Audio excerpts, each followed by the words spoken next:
Hi, welcome to this video. So today I wanted to do a book tag because back in 2014 when I was first watching BookTube, there was this book tag going around called the Reader Problems book tag.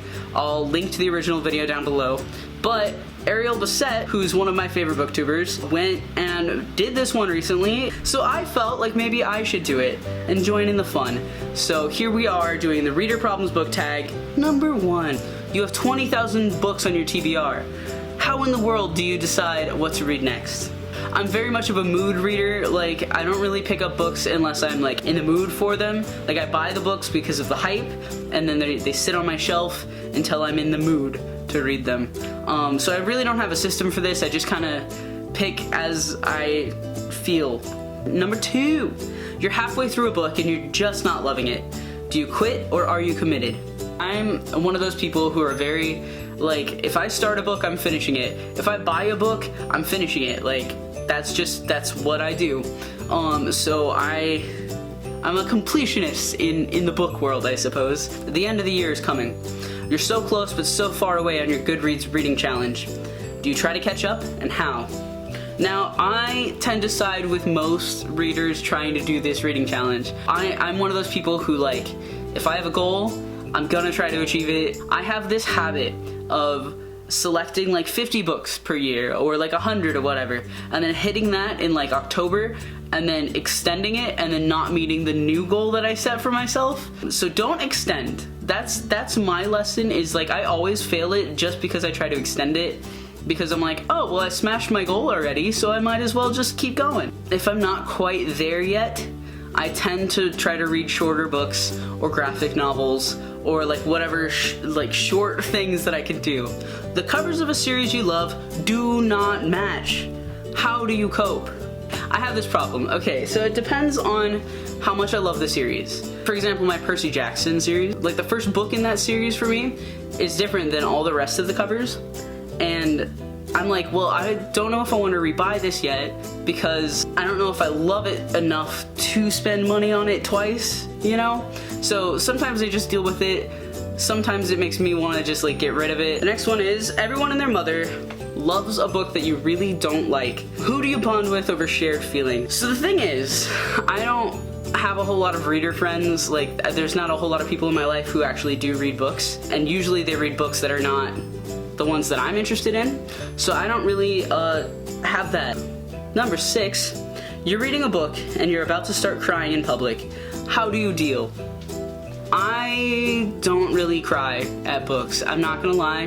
Like, I've never really cried at a book before. Yeah. Like, maybe I'm a robot. I'm probably a robot, but I don't cry at books. I just don't do it. The sequel to a book you love just came out, but you've forgotten a lot from the prior novel. Will you reread the book, skip the sequel, try to find a synopsis on Goodreads, cry in frustration? Whenever a sequel comes out, I tend to prep ahead of time. I'm like, okay, so the release date is, I don't know, October 18th or something like that. I will see that date and I'll be like, okay, so I have that long until I need to finish rereading the book. And that becomes my goal until the book gets released. And then if, like, depending on whether or not I finished it, I let myself buy it. So if I finished rereading the book, then I'll buy it. Although with Harry Potter, I just kind of like flew into it, because like with Harry Potter, like if you weren't reading that on the day it dropped, you were gonna get spoiled, and it was a problem. You do not want anyone borrowing your books. How do you politely tell people when they ask? Like I said before, I don't have a whole lot of reader friends, so this isn't really a problem for me. Like, people don't try to borrow my books ever. I would just be like, hey, my books are mine, I'm sorry. Reading ADD, you've picked up and put down 5 books in the last month. How do you get over your reading slump? I have this habit of doing that a lot. I don't feel like I'm putting them down. Like, I feel like I'm still just in the middle of reading that book. How would I break that reading slump? I guess the answer is I don't.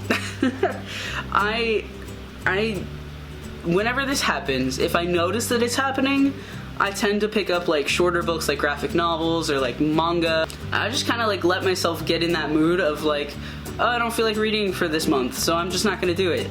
And I need to start trying to pull myself out of that, especially now that I have a booktube channel. I'm like, I gotta do this. I gotta be on top of this. So that's something I need to learn how to work through. There are so many new books coming out that you're dying to read. How many do you actually buy? I let myself buy a maximum of 3 books. Anytime I go into a bookstore, unless I go, like I'm traveling, like I'm abroad or something, like I'm at a bookstore that I'm never gonna be able to be at ever again, and I find a whole bunch of like really unique books and things, that's my only exception where I'm like, okay, I'll let myself buy whatever I want here. But my maximum is usually 3 books, and I have to read them in a relatively quick amount of time. After you've bought the new books you can't wait to get to, how long do they sit on your shelf before you get into them? So for me, I have this thing where when I buy a new book, I get home and I'm so excited about it usually that I just start reading it. I'll crack it open, read it for like a couple of chapters, and that's when I set it down, and it's not on my shelf, it's on my like bedside table or somewhere within reach, so that way I can pick it up again. But it tends to just kind of sit there for a while, like partially read. So I do have that issue where I do that a lot. So there's a lot of books that I say that I haven't read, which I have really kind of started, but like just haven't gotten to. And it's mostly just those situations where I just bought it, super excited about it. I get home, start reading it, and then a couple days later just put it down and forget that it's even a thing. That was the Reader Problems book tag. If you liked it, hit like down below. If you want to subscribe to see more of this, you can do that. That's a thing. If that button's red, go click it. And that's all I have for you today. And I will see you later.